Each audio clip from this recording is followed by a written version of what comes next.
Hi friends, welcome to our channel the Vedic IQ. और हम लोग आज पढ़ने वाले हैं क्लास 7 साइंस का chapter number 2, nutrition in animals. Last chapter में आपने देखा था न्यूट्रिशन इन प्लांट्स, है ना। तो आप जानते हो हर ऑर्गेनिज्म को खाना तो चाहिए ही चाहिए। किस लिए चाहिए?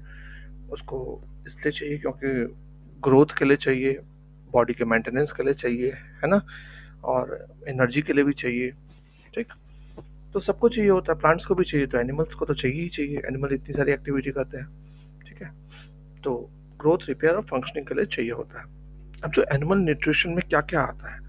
Animal nutrition includes nutrient requirement, mode of intake of the food and its utilisation by the body. ठीक है। एनिमल न्यूट्रिशन में ये तीन चीजें हमें पढ़नी है कि क्या क्या न्यूट्रिएंट्स की रिक्वायरमेंट होती है, कैसे हम इनटेक करते हैं फूड का, है ना, और उसका यूटिलाइजेशन क्या है। ये तीन चीजें हमें पढ़नी है। ठीक है।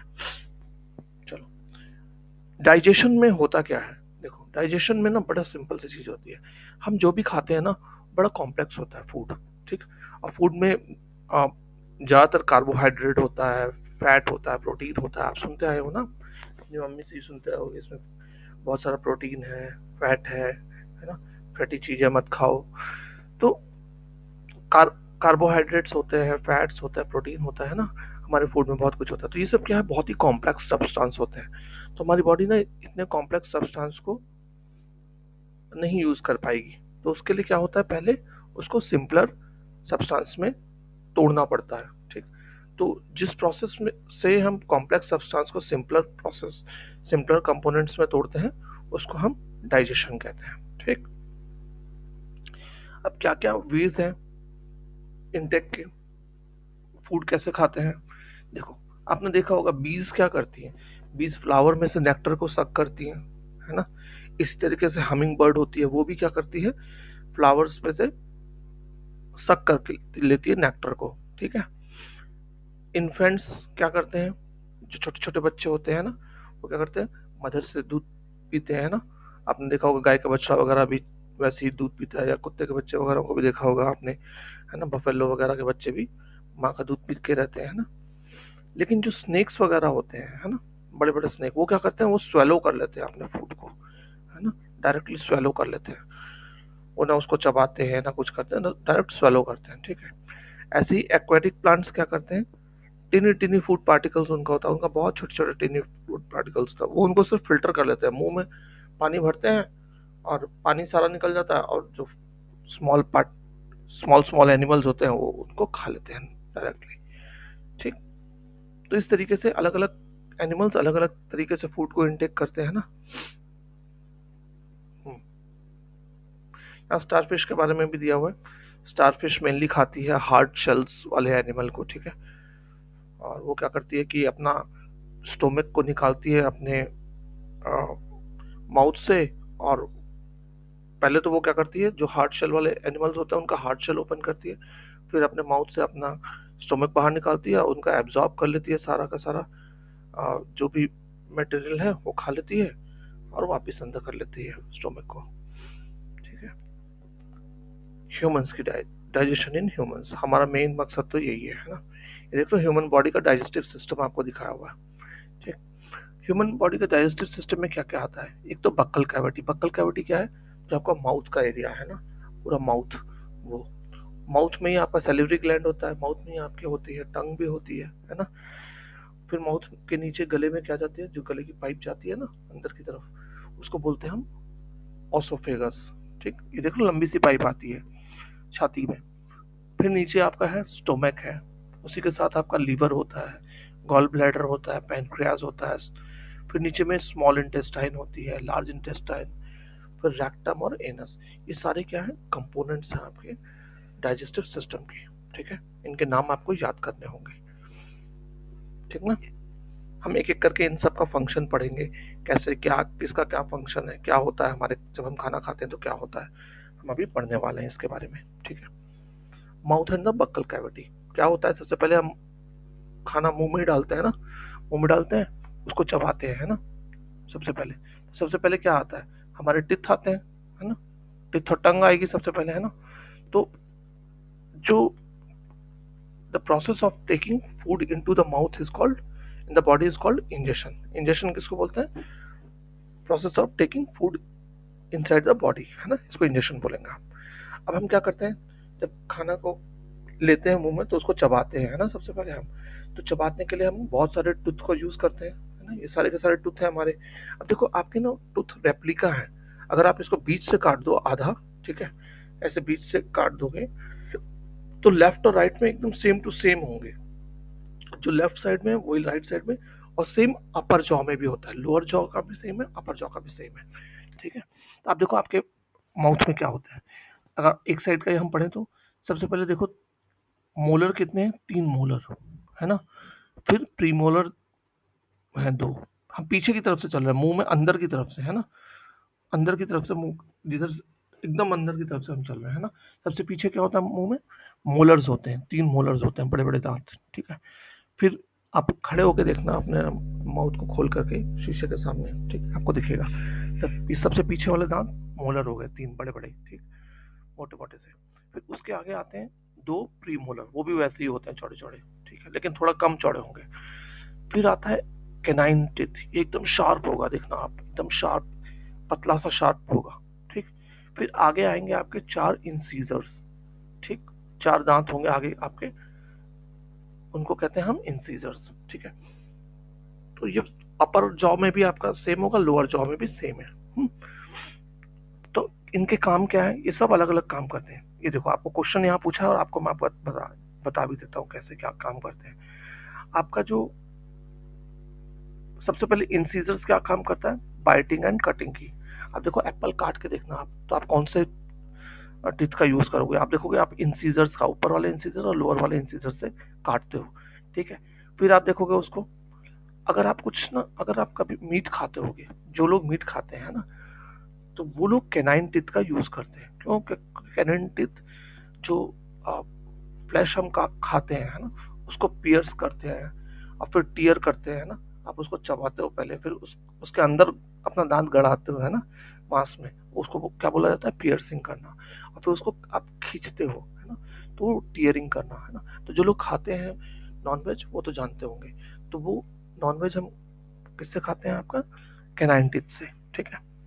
जो एनिमल्स होते हैं उनके कैनाइन टीथ और भी ज्यादा शार्प होते हैं, बहुत ज्यादा शार्प, देखना मैं आपको दिखाता हूँ, एक सेकंड रुको, देख ही लो, क्या छोड़ना, मैं आपको दिखाता हूँ टाइगर के कैनाइन टीथ, देखो कितने जबरदस्त उसके होते हैं। ये देख रहे हो, ये देखो लंबे लंबे से, ये देखो, ये देख रहे हो कितने लंबे लंबे हैं कैनाइन टीथ, कितने लंबे लंबे। ये इसको एकदम गड़ा देता है ना, मांस में किसी जानवर के, जब उसको खाना होता है फिर वो उसको गड़ा के फाड़ डालता है, बिल्कुल। बाकी देख रहे हो उसके पियर्स एकदम कैनाइन टीथ, ऐसे ही हमारे भी ना कैनाइन टीथ ऐसे ही होते हैं, चाहे आप नॉनवेज खाते हो नहीं खाते हो, सबके होते हैं, ठीक है, ऐसे। लेकिन हमारे इतने लंबे लंबे नहीं है, सबके होते हैं बड़े बड़े, जो जितने भी आपके, आप मॉन्की के देख लो, मॉन्की कैनाइन टीथ मैं दिखा देता हूँ आपका,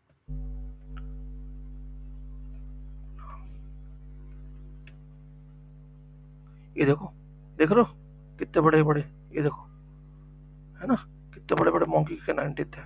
डॉग के भी होते हैं, डॉग के भी देख लो, ये देखो, डॉग के कितने बड़े बड़े कैनाइन टीथ है ना, ये देख रहे हो लिखा हुआ ना, आगे वाला इंसीजर, कैनाइन, प्रीमोलर, मोलर, सबके सेम होते हैं, है ना, ह्यूमन हो चाहे कोई भी एनिमल हो, ठीक है। देख रहे हो ना कितने बड़े बड़े कैनाइन टीथ है।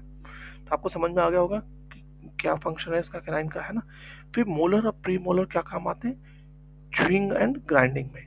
फिर आप क्या करते हो, आप देखो, आप सेब खाते हो पहले, है ना, पहले आप किससे बाइट करते हो, इंसीजर से, फिर वो थोड़ा सा पीछे जाता है, फिर मोलर से हम उसको चबाते हैं, मोलर प्री मोलर दोनों के यूज से हम उसको खूब चबाते हैं, च्यूइंग करते हैं, ग्राइंड भी करते हैं, उसको छोटे छोटे पीसेस में कर देते हैं, उसके बाद हम स्वेलो कर लेते हैं, है ना। उसमें एक काम और होता है हमारे माउथ में, क्या होता है कि सलाइवा भी सिक्रेट होता है, ठीक है, खूब सारा सलाइवा भी सिक्रेट होता है जो फूड में मिल जाता है, ठीक। सलाइवा मतलब हिंदी में लार बोलते हैं उसको, है ना। और सलाइवा कहाँ से आता है, सलेवरी ग्लैंड से। सलेवरी ग्लैंड कहाँ पे होता है, ये देखो यहाँ पे टंग के नीचे में होता है, वो दिखाई नहीं देता है बट अंदर की साइड होता है, ठीक है। चलो ये चीजें आपको समझ में आ गई होंगी।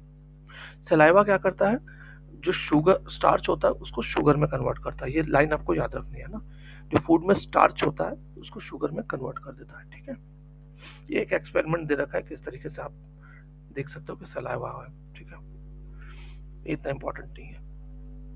तो मैं आपको बता देता हूँ, इसमें ये बोल रखा है कि आप एक टेस्ट ट्यूब में चावल डालो, ठीक है, जो हम चावल खाते हैं ना बना के पका हुआ बॉइल्ड चावल, वो डाल दो। दूसरे में आप थोड़ा सा च्यू कर लो, तो एक दो दो तीन मिनट से 5 मिनट तक च्यू करने के बाद फिर डालो इसमें। फिर उसमें थोड़ा सा 3 से 4 ml वाटर डाल दो दोनों टेस्ट ट्यूब में। उसके बाद आयोडीन सॉल्यूशन डालो। आप देखोगे कलर चेंज होगा। ये वाले में तो सेम टू सेम ही कलर रहेगा, लेकिन इसका कलर चेंज हो गया है ना। क्यों? क्योंकि सलाइवा ने उसको स्टार्च को शुगर में कन्वर्ट कर दिया है ना। तो इसमें तो स्टार्च ही रहा, तो इसने कलर नहीं चेंज किया, ये शुगर में बदल चुका है, तो इस चलते जब आयोडीन सॉल्यूशन डालते हैं तो उसका कलर चेंज हो जाता है। ठीक है, ये दिखा रहा है। फिर हमारे माउथ में एक और क्या चीज है बकल कैविटी में, आपकी टंग है ना। टंग बहुत ही इंपॉर्टेंट होती है। टंग क्या फंक्शन करती है? एक तो आपका सलाइवा को अच्छे से फूड में मिलाती है, ठीक है।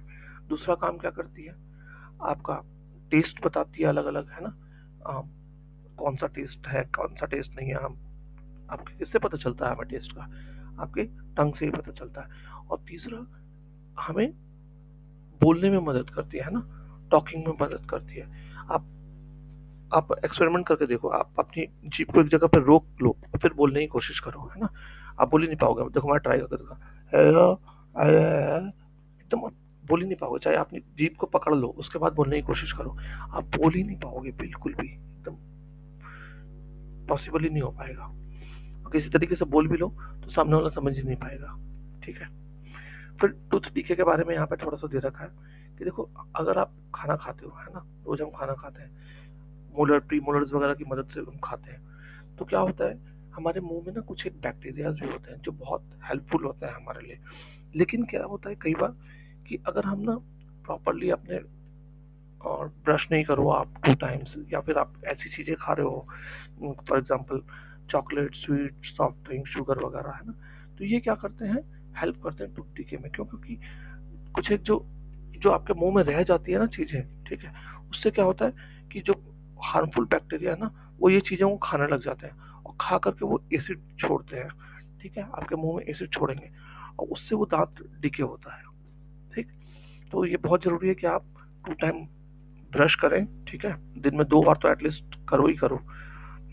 और हर बार खाना खा के कुल्ला जरूर करा करो, ठीक है। और कभी भी गंदा हाथ मुंह में नहीं डालना चाहिए। ठीक,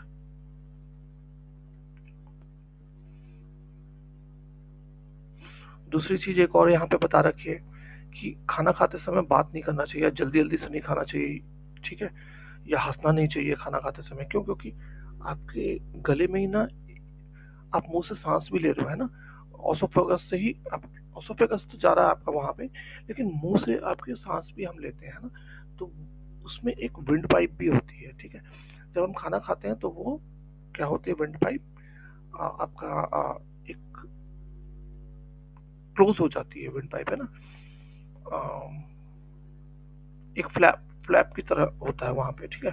फ्लैप लाइक वॉल्व होता है जो उसको बंद कर देता है, लेकिन बंद खोल होता रहता है। लेकिन जब आप खाना खाते समय हंसते हो या जल्दी जल्दी खाते हो, तो वो क्या करता है, विंड पाइप में खाना चला जाता है।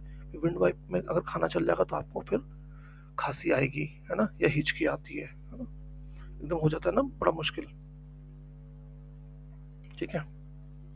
फिर एक छोटा सा एग्जांपल है, आप अपना टेस्ट करो कि कहाँ कहाँ आपको कौन कौन सा टेस्ट पता चलता है जीभ से, उसके बारे में एक्सपेरिमेंट है छोटा सा, ये आप पढ़ लेना, कुछ भी नहीं है। ठीक है, ये कह रहा है कि आप अपने दोस्तों के साथ मिल करके एक शुगर सॉल्यूशन, पहले तो अलग अलग सॉल्यूशन बना लो, शुगर सॉल्यूशन, कॉमन साल्ट का सॉल्यूशन, थोड़ा सा लेमन जूस, और एक बिटर गर्ड का, करेले का जूस बना लो, ठीक है। फिर अपने फ्रेंड के आंख पे पट्टी बांध दो, और फिर ना एक कॉटन कॉटन वाला नहीं होता है टूथपिक, या जिससे हम कान का नहीं करते साफ, वो वाला ले लो, वो है ना कॉटन का ही, उसको एक एक में डुबा करके उसको जीभ के अलग अलग हिस्से में लगाओ। तो उसको पूछो कि कौन से पे कौन सा उसको, कहाँ पे उसको कौन सा टेस्ट आ रहा है, ये एक्सपेरिमेंट करके आप देखो, ठीक है। अब हम पढ़ेंगे फूड पाइप के बारे में, ऑसोफेगस के बारे में, ठीक है। ऑसोफेगस से क्या होता है, हमारे नेक के नीचे से स्टार्ट होती है और स्टोमक तक जाती है, ठीक है। ऑसोफेगस से फूड नीचे की तरफ ट्रेवल करता है, ठीक है ना, और ये सीधा हमारे स्टोमक तक पहुंचा देता है खाने को, ठीक।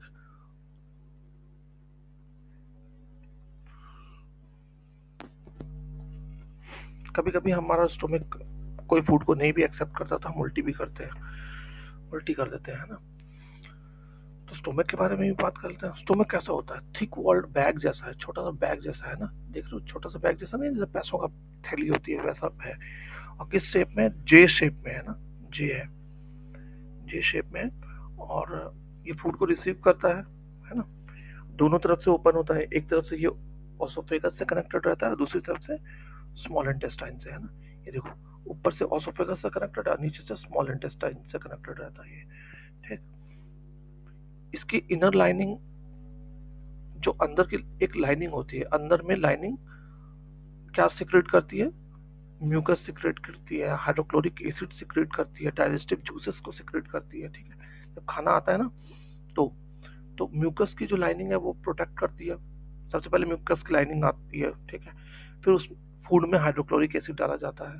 हाइड्रोक्लोरिक एसिड क्या करता है, जो भी बैक्टीरिया वगैरह फूड में होता है उन सबको मार डालता है ना, और हेल्प भी करता है डाइजेशन में, ठीक।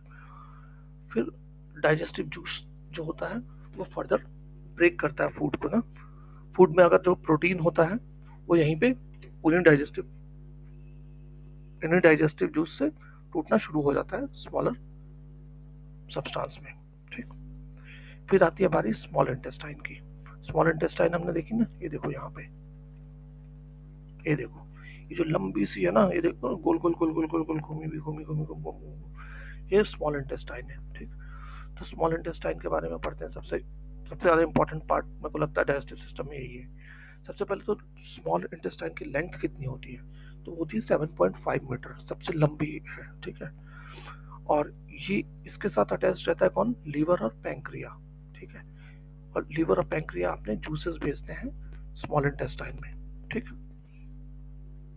आपने देखा लीवर और पैंक्रिया कहाँ पे है, ये देखो, ये रहा लीवर, इतना बड़ा होता है लीवर, है ना, देख रहे हो, ये वाला पार्ट जो है ये लीवर है, और पैंक्रिया ये वाला स्टोमक के नीचे वाला पार्ट पैंक्रिया, और लीवर कहाँ होता है, स्टोमक के बगल में होता है, ठीक। याद रहेगा आपको, ये स्टोमक के बगल में लीवर है और स्टोमक के नीचे में पैंक्रिया है, ठीक। ये दोनों अपना जूस कहाँ डालते हैं, स्मॉल इंटेस्टाइन में डालते हैं, ठीक है।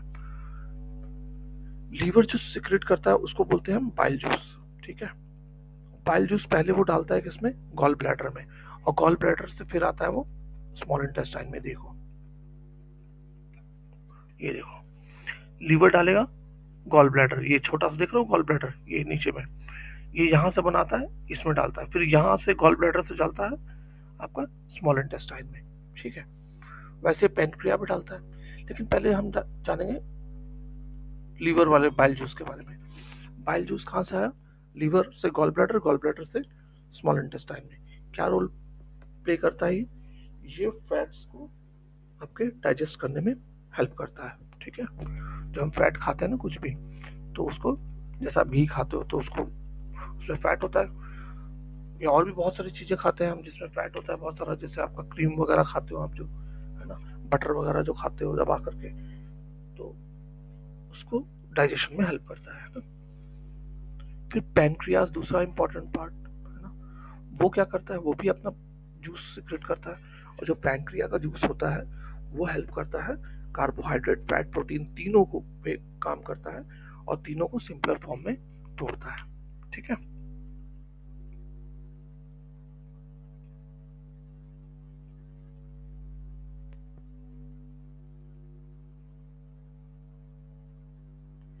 चलो, ये समझ में आ गया आपको, है ना।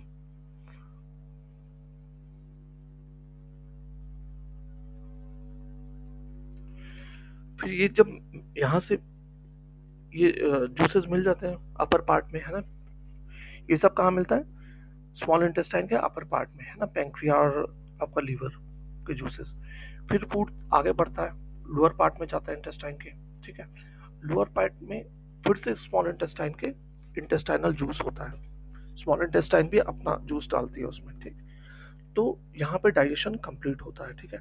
जो कार्बोहाइड्रेट है वो फर्दर ब्रेक डाउन करता है सिंपल शुगर्स में सच एज ग्लूकोज, और जो फैट था वो फैटी एसिड और ग्लिसरॉल में बनता है, और प्रोटीन अमीनो एसिड में बनता है। ये आपको तीनों याद रखना है, ठीक। कार्बोहाइड्रेट किस में बनता है, सिंपल शुगर में कन्वर्ट हो जाता है जैसे ग्लूकोज, फैट कन्वर्ट होता है फैटी एसिड और ग्लिसरॉल में, और प्रोटीन कन्वर्ट होता है आपका अमीनो एसिड में, ठीक है। अब एब्जॉर्प्शन की बारी आती है। अब जब खाना टूट चुका है स्मॉल पार्ट में तो क्या होगा उसका, ये क्वेश्चन उठता है ना कि स्मॉल पार्ट में तो तोड़ दिया सर आपने, अब आगे क्या होगा। अब इसको एब्जॉर्ब कर लेता है, कौन एब्जॉर्ब करता है, ब्लड, ब्लड वेसल्स एब्जॉर्ब करती है ना। तो ब्लड वेसल्स कैसे एब्जॉर्ब करती है, इंटेस्टाइन से, है ना। इंटेस्टाइन के अंदर में बहुत सारे स्मॉल फिंगर लाइक आउटग्रोथ्स होती हैं जिसको हम विली बोलते हैं। मैं आपको दिखाता हूँ, ये देखो, सब चीजें क्लियर होनी चाहिए। ये देखो, ये देख रहे हो, ऐसी स्मॉल स्मॉल बहुत सारी होती हैं। ये देखो इंटेस्टाइन में, स्मॉल इंटेस्टाइन में कितनी सारी विली ऐसे फिंगर्स सी बनी हुई होती है, ठीक है। इतनी सारी फिंगर्स देख रहे हो आप, कितनी सारी फिंगर्स, अंधाधुंध की फिंगर्स है। देख लो जरा, इसमें देखो कितनी सारे इंटेस्टाइन में फिंगर्स।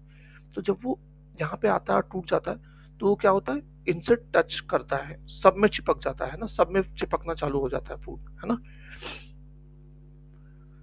इन विलीज में चिपकना शुरू होता है। फिर विलीज में क्या, विलीज क्या करता है, ये आपको याद रखना है, ये खाली सबसे important, villi increases the surface area for absorption of the digested food, ठीक है। बस ये काम है मेनली इसका, कि सरफेस एरिया बढ़ाता है फॉर एब्जॉर्प्शन, ठीक है। और हर विली में, एक सिंगल विली में क्या है आपका, देखो ब्लड वेसल होती है, ठीक है, बहुत सारी ब्लड वेसल होती है।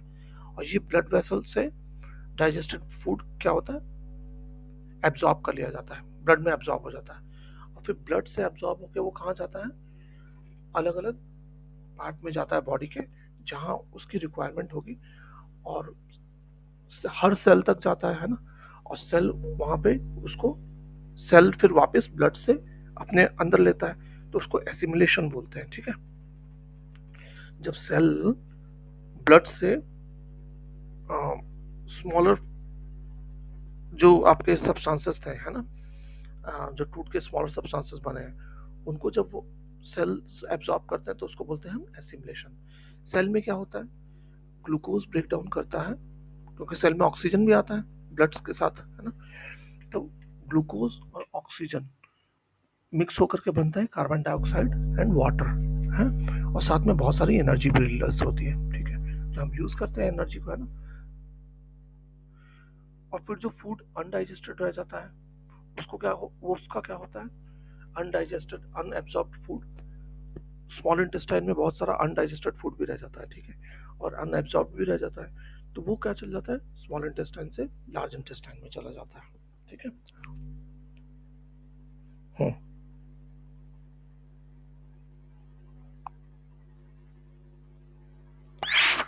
तो अब पढ़ेंगे हम लार्ज इंटेस्टाइन में क्या होता है। लार्ज इंटेस्टाइन स्मॉल इंटेस्टाइन से वाइडर होती है, लेकिन शॉर्ट होती है, ठीक है, इतनी बड़ी नहीं। वो 7.5 मीटर थी, ये खाली 1.5 मीटर लेंथ में होती है। इसका मेन फंक्शन क्या होता है, वाटर एब्जॉर्ब करना और कुछ एक साल्ट एब्जॉर्ब कर लेना अनडाइजेस्टेड फूड मटेरियल से, है ना।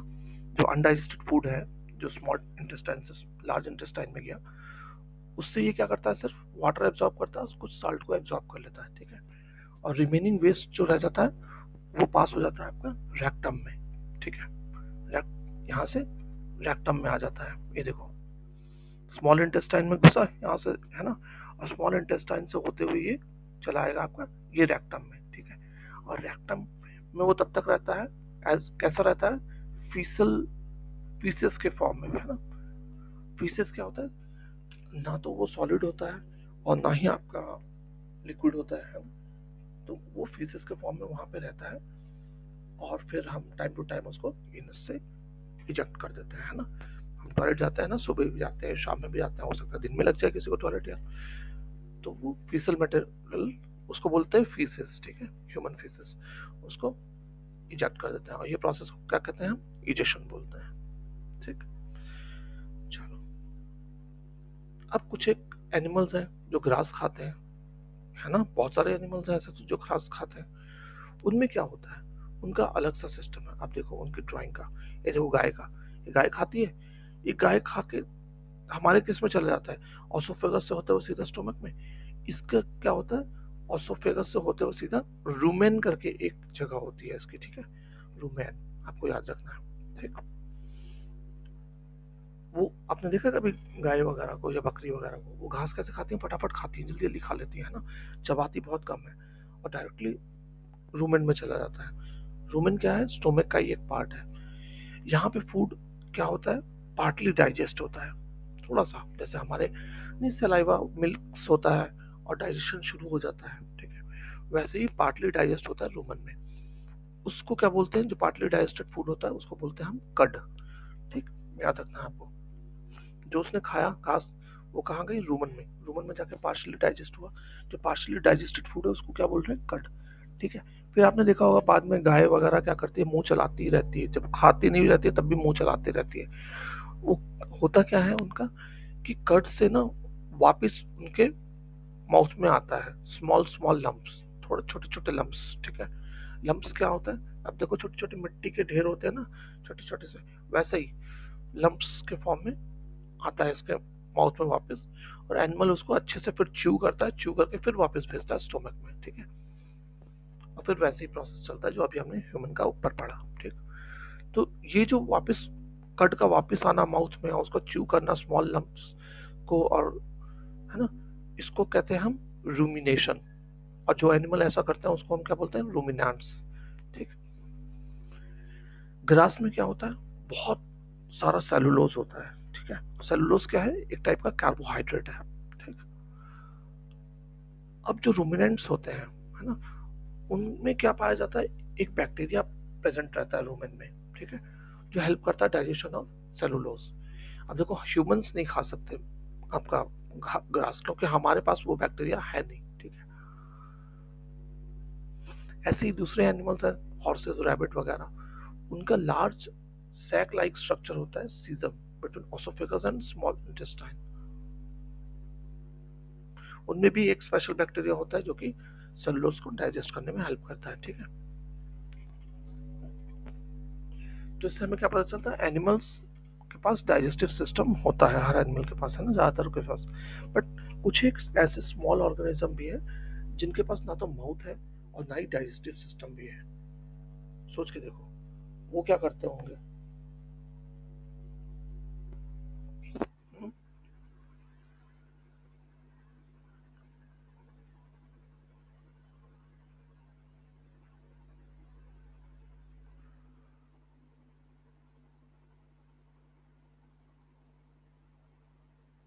अब वो क्या करेंगे बताओ।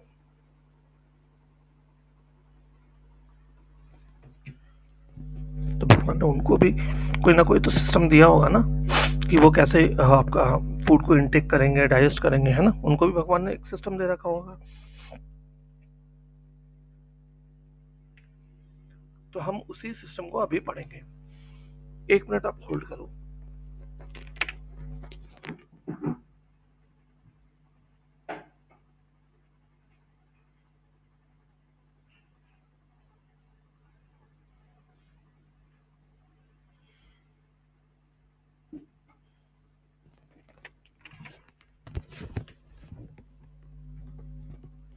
ठीक है, तो अब हम लोग पढ़ने वाले हैं ऐसे एनिमल्स जिनके पास ना तो माउथ है और ना ही उनके पास डाइजेस्टिव सिस्टम है, जैसे हमने अभी पढ़ा था ऊपर डाइजेस्टिव सिस्टम। तो वो क्या करते हैं, कौन से ऐसे एनिमल हैं, बहुत छोटे छोटे ऑर्गेनिज्म होते हैं, है ना, उनमें से एक है अमीबा। अमीबा क्या है, सिंगल सेल्ड ऑर्गेनिज्म है, हमने पढ़ा था इससे पहले पहली पहली क्लास में, है ना, या नहीं भी पढ़ा है आपने शायद। और अमीबा क्या होता है, एक सिंगल सेल ऑर्गेनिज्म होता है जो ज्यादातर पॉन्ड के वाटर में पाया जाता है, ठीक है।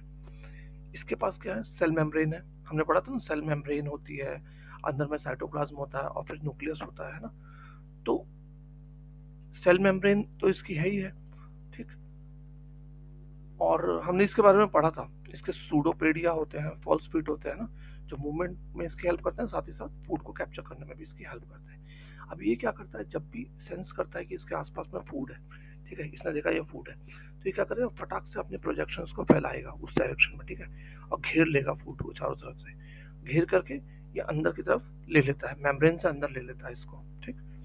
मेम्ब्रेन से अंदर लेने के बाद उसमें डाइजेस्टिव जूस डालता है, और डाइजेस्टिव जूस डाल करके फिर उसको एब्जॉर्ब कर लेता है ना, उससे न्यूट्रिएंट्स एब्जॉर्ब कर लेता है, और न्यूट्रिएंट्स एब्जॉर्ब करने के बाद जो वेस्ट रहता है उसको फिर ये इजेक्ट कर देता है मेम्ब्रेन से बाहर, ठीक है।